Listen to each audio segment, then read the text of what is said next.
Hola, bienvenido, ¿qué tal? ¿Cómo estás? Una vez más estamos acá como para repasar un poquito del libro Cristo en su santuario, para leer, para estudiar, para seguir aprendiendo de este libro que está muy bueno.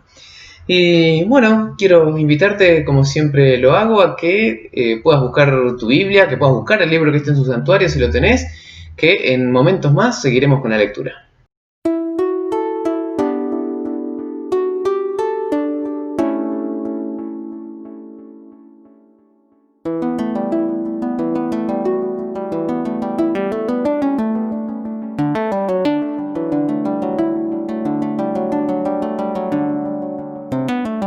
Cristo en su santuario. Bueno, es momento de hablar con nuestro Dios. Vamos a hacerlo a través de una oración. Querido Señor, queremos agradecerte porque podemos estudiar tu palabra. Pedimos que nos ayudes a poder entenderla, a poder sacar beneficio de ella, como siempre lo hacemos. Pedirte también que tu Espíritu Santo pueda guiarnos a el mejor entendimiento y también a aplicarlo a nuestras vidas. En el nombre de Jesús lo pedimos. Amén. Bueno, ayer veíamos que, en el repaso que hicimos de la primera parte de la historia de Guillermo Miller con mis hijas, que Guillermo Miller tuvo el deseo, la intención y se puso a investigar la Biblia y hizo de eso su mayor deleite.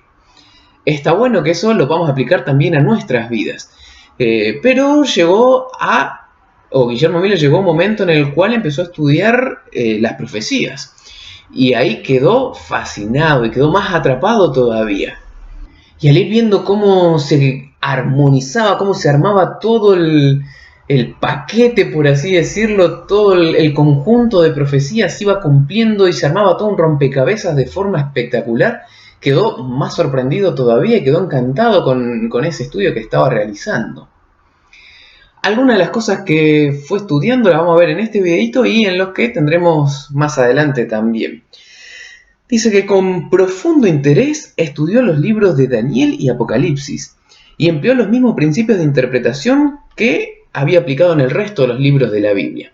¿Cuáles eran esos? La invitación es a leer, o a mirar, perdón, el videito de ayer, pero hacia grandes rasgos lo que hizo fue analizar casi que palabra por palabra, buscar en el contexto a ver si tenía la explicación para poder entender mejor ese versículo. Cuando llegaba algún versículo que pudiera parecerle difícil, buscaba en todos lados, incluso en otros lugares de la Biblia, pero siempre con la Biblia como base, la respuesta a esos interrogantes que se podían llegar a plantear.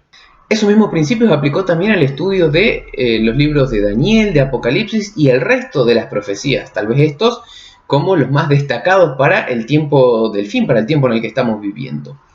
Y algunas de las conclusiones a las que llegó eran distintas a las que muchas personas creían en su época. ¿Y por qué llegó a todas estas conclusiones? Y por ese estudio minucioso y exhaustivo que hizo de la Biblia.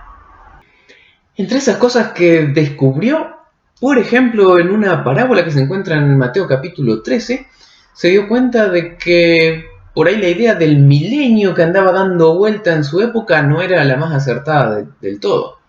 ¿Qué dice esta parábola entonces? Mateo capítulo 13, versículo 24 en adelante, dice que el hombre, el dueño del campo, sembró la buena semilla en el campo. Pero a la noche vino el enemigo y sembró también cizaña. Entonces, después cuando empezaron a nacer, los sirvientes le dijeron, ¿qué pasó acá? Tenemos trigo y cizaña en el mismo campo. Así que le plantearon al dueño del campo si no quería que limpiaran todo y arrancaran toda la cizaña. Y el dueño del campo le dijo que no, porque mejor que crecieran juntos y recién cuando se diferenciara bien, al final, en el tiempo de la siega, ahí van a separar una cosa de la otra. Tal vez en lo que tiene que ver con la agricultura, no sé si hubiera sido la mejor de las ideas, pero lo que Cristo estaba planteando acá no tenía que ver específicamente con la agricultura, lo tomaba solamente como un ejemplo para llegar a la salvación. Y acá Miller se dio cuenta de que, la separación del trigo y la cizaña se iba a dar en el momento en el que Jesús viniera. Y muchos enseñaban en ese momento que iba a haber un milenio previo a la venida de Cristo, de paz, de armonía, de todo perfecto acá en la tierra. Pero Guillermo Miller fue uno de los primeros que se dio cuenta de que esto no podía ser así, que no concordaba con lo que enseña la Biblia. ¿Y qué problema encontramos en esta enseñanza que era popular en su época? y que, bueno, relajemos, total, está todo bien así como estamos. Si de última no entramos al reino de los cielos en el primer intento, tenemos todo un milenio después para mejorar, para cambiar, para hacer los arreglos y listo, vamos al cielo con Dios. Pero Dios no quiere que especulemos en lo más mínimo, Dios quiere que nos consagremos completamente a Él. Entonces, entender de que el milenio era antes y a muchos lo llevó a especular con su salvación y posiblemente a perderla.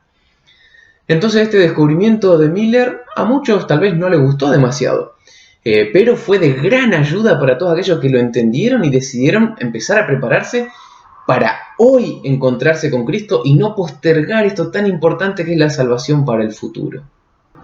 Miller también encontró en la palabra y al ir estudiándola de que este mismo Señor, así como se fue, también regresará, de que la venida de Cristo iba a ser Cristo mismo, iba a ser algo personal, iba a ser algo bien visible, que todo ojo lo verá.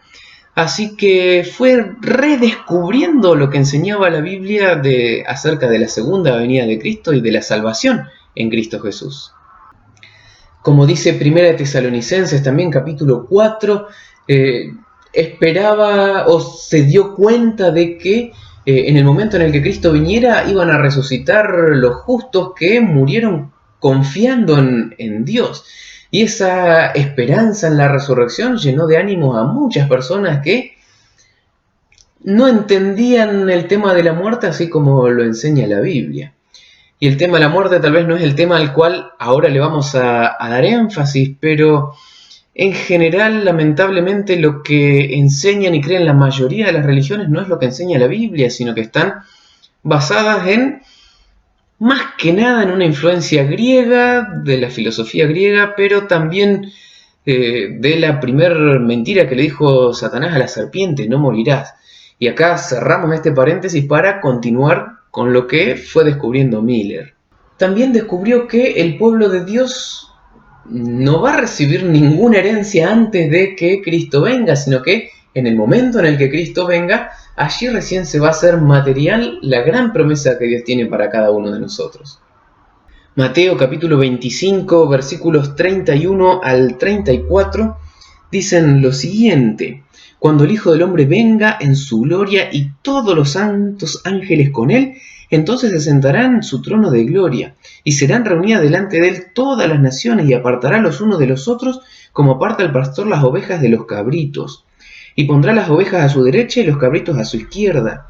Entonces el rey dirá a los de su derecha: venid, benditos de mi Padre, heredad del reino preparado para vosotros desde la fundación del mundo. Entonces con esto también se dio cuenta de que el momento de la recompensa, como decía recién, iba a ser el momento en el cual Cristo viniera a esta tierra. Y ahí iba a separar a el grupo que aceptara a Jesús de los que no lo aceptaran.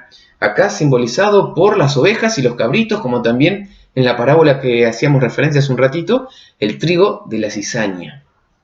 Y las cosas que fue descubriendo y redescubriendo Guillermo Miller le hizo abrir los ojos a muchas personas que tal vez por el no estudio de la Biblia, tal vez por la ignorancia, muchos de ellos seguramente no con maldad, pero habían estado enseñando cosas erróneas durante mucho tiempo. Y gracias a ese despertar, tanto en Guillermo Miller como en otras personas en más o menos la misma época, es que hoy podemos conocer de la Biblia todo lo que podemos conocer. Y quiero desafiarte a poder estudiarla, poder leerla, poder analizarla, poder amar la enseñanza que está en la palabra de Dios, a tal punto de que sea lo más importante para nuestras vidas, y el prepararnos para el encuentro con Jesús sea tu objetivo y mi objetivo. Es mi deseo que Dios te bendiga y que podamos tener como decíamos ayer, también el deseo de estudiar la palabra de Dios, así como lo hizo Guillermo Miller, y que el Espíritu Santo nos guíe a toda su verdad.